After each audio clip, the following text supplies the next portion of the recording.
Hi guys, welcome back to the Road to Van Life series, which will be your go-to for learning everything you need to know when it comes to starting your van life journey.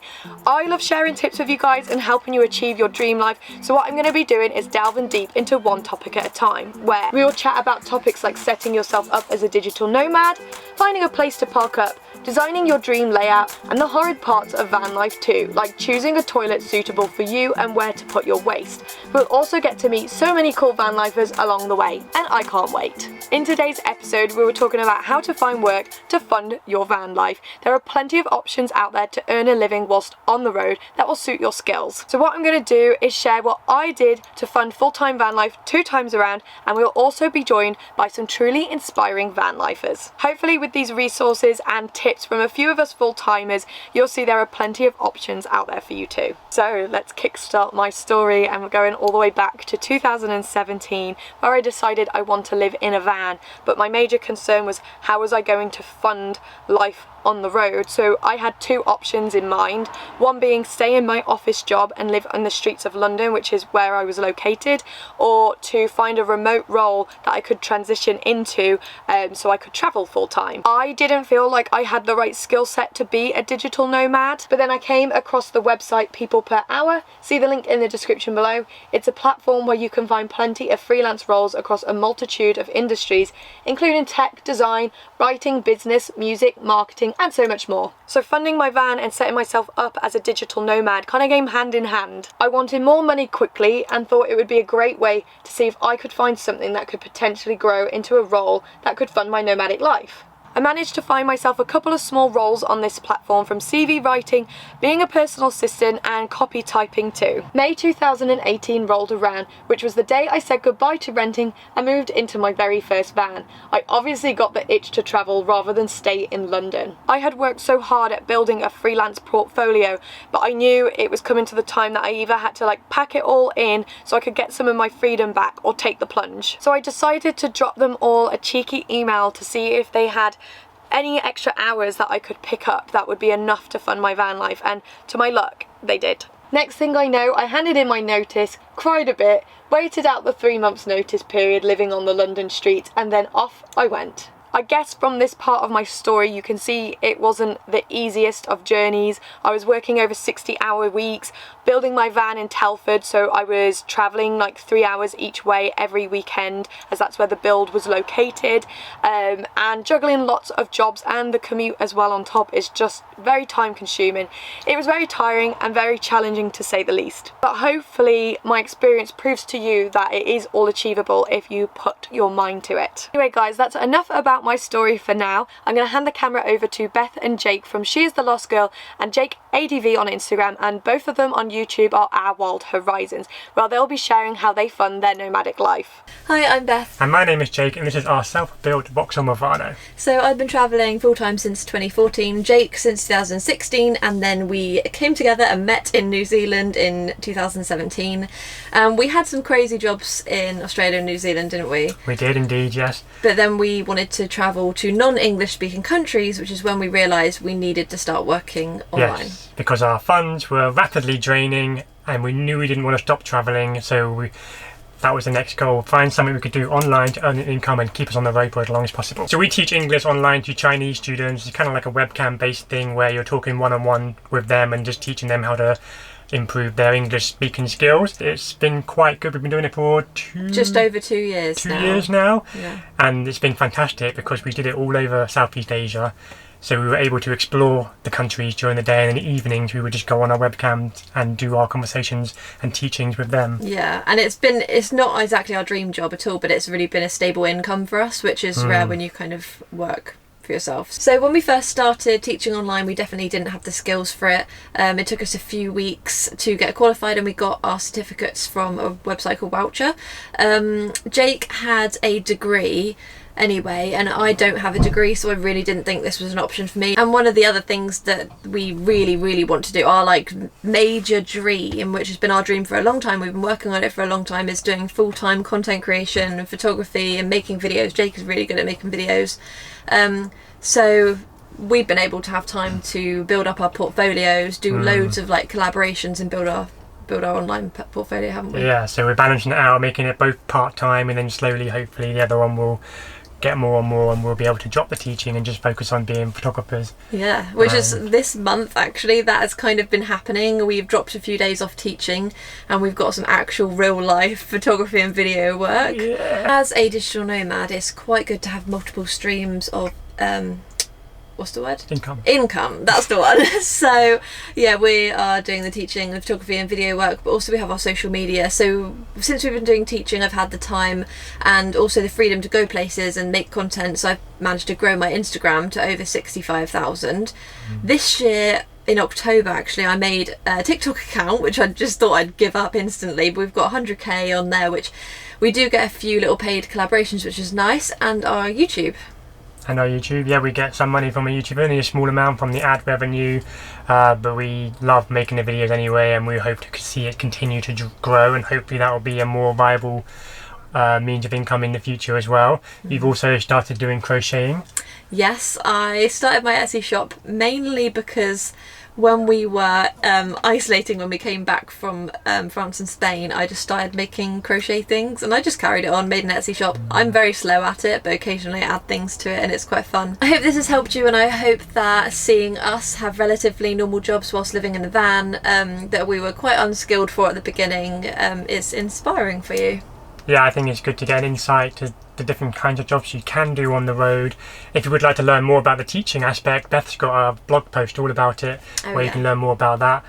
I think that'll be linked in the description, so feel free to check that out, or you can just message me on Instagram and ask me any questions. And I think main thing to take away from our experience is to just, it doesn't matter what you're doing as long as you're having fun in the times when you're not working, and working a job which provides you the opportunity to continue doing what you truly love. Yeah, and also another thing to add, the very last thing, is that the internet, we have this tool which enables us to learn anything we want to learn, and mostly for free as well. Like Jake's constantly, when I say constantly, I mean like all the time, he's watching tutorials on how to film, how to edit, and for free you can get all this knowledge. So if there's something you want to do, just go and find it. It's out there. And we're now getting paid for that stuff. So yeah. I hope you've enjoyed hearing how Beth and Jake have made full-time travel work for them over the past 7 years as backpackers and van lifers. They prove that if you put your energies into something, you can absolutely achieve it. You can find all of their socials and their blog posts on how they teach online in the description below,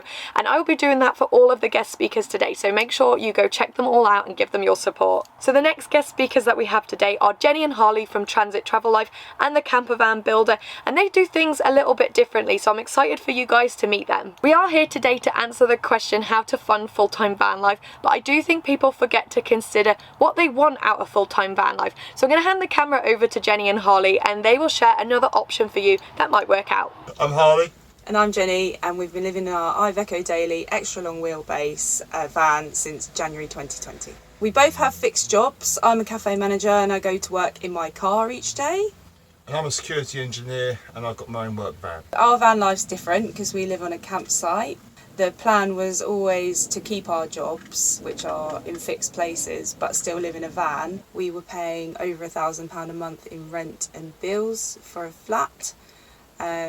So we thought, why not? It's a good challenge. Harley likes to build things. He built everything. And then now where we are, it's much closer to nature, much more relaxed. So we do van life in our own way. It might not be for everyone. Some people would say, well, what's the point if you're not really going anywhere? But it's still really enjoyable for us. It's more like a home rather than van life. It just feels like you're going home, not to a van. So even though it is a van. So you got the perks of it. Top tips for starting van life. It doesn't matter if you have a fixed job and you can't go travelling yet, you can still build one and you can still go away on the weekends like we used to, just for holidays in the beginning. That's how we got started and that's why we enjoy it.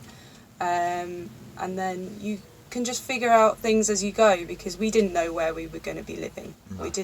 We hadn't heard about this place yet. We've just ended up here, so it is a process. You don't have to work remotely to do van life full time. You can make it work in other ways, like we have. And once you get into van life, you might find something through the people that you meet. I mean, there is no right job in van life. There is no right job. But You can make it your job. You can make it your job. You could be a campsite warden. I really love that Jenny and Harley have stuck to their jobs and made van life work for them. I think it proves that you don't have to live in a van and travel full time. You can reside on a campsite if that is what you are after. I think this option is also great for those who do want to travel full time but maybe not ready to take the entire plunge yet, so they're just doing baby steps. And this is actually something that I did the second time around. I had a part-time office job where I worked 3 days together and travelled on my 4 days off. I ran away to beautiful destinations in the UK, including Devon, Cornwall, North Wales, Lake District, Peak District, Norfolk, and explored plenty of my home county, Shropshire. And similarly to Beth and Jake, I started focusing my energies into my social channels, which I'd already been working on for 2.5 years. So I started doing 70+ hour weeks, getting a YouTube up every week, consistently posting on Instagram, and I just kept going until the point the scales tipped that I was earning enough through my socials that I could leave my office job. In April this year, my hard work finally paid off, where I was able to hand my notice into my office job and become a full-time van lifer, traveller and content creator. In total, it took me 4 years to become a true digital nomad. It wasn't an easy journey, there was lots of ups and downs, which is why I'm just so proud that I finally made it. Now let's pass the camera over to Jazz from Slow Day Studio, who once again has done things a little bit different to the rest of us. I'm hoping by you meeting a few of us full-time van lifers that you can see there are plenty of options out there to fund your van life journey. Now over to Jazz. Hi everyone, I'm Jazz, I'm 30 years old and I've been on the road travelling in my van since October 2020.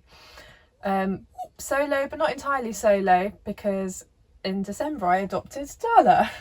I'm a freelance illustrator for my work and I generally work within the advertising sector, but I do have a focus on ethical and environmental campaigns. So although I've drawn illustrations for big brands like Snapchat and Cosmopolitan and Sony Records, I've also done lots of campaigns for companies like WWF and even the Scottish Government. I've been in this industry since I graduated with a degree in illustration 10 years ago. So while I definitely didn't choose a job suitable for van life, I did work really hard on my career over the years with a long-term focus of it being nomadic. A few years ago I had started to travel more and more and for longer periods of time. So I travelled to places like India and Mexico for months at a time, and I was continuing to work on my client projects while I was there. From there, that basically set me up for a nomadic working way life, and then so it was really easy for me to transfer into van life. One huge advantage of my line of work, which was completely unintended, is that all of my work is offline apart from the odd Zoom meeting. The best thing about being a digital nomad is obviously the freedom.